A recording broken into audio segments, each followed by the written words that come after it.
If your AirRam won't turn on, or maybe it won't turn off, then today I'm going to show you how to replace the switch that's causing the problem. Firstly, we need to remove the battery. To do this, you squeeze it from the back and pull it up. And then just to give us some working space, we're going to remove the handle too. Pull the green clip from the back and the handle will just pull out.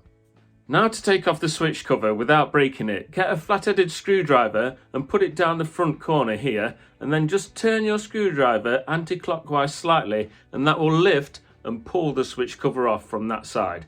Then the other side can be just pulled out, or you can use a screwdriver to tease it out.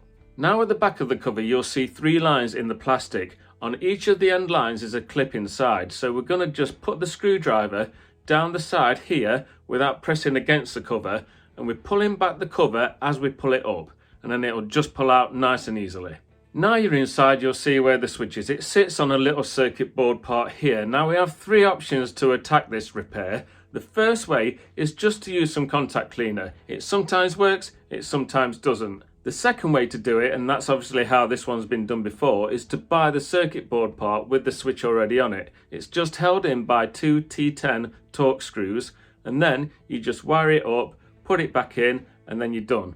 The third and final way how to replace a switch is to buy just the micro switch on its own. They're very cheap and they're available almost everywhere. You have to desolder your old switch, solder your new switch back in, and then obviously put the circuit board back in, do up the screws, and away you go.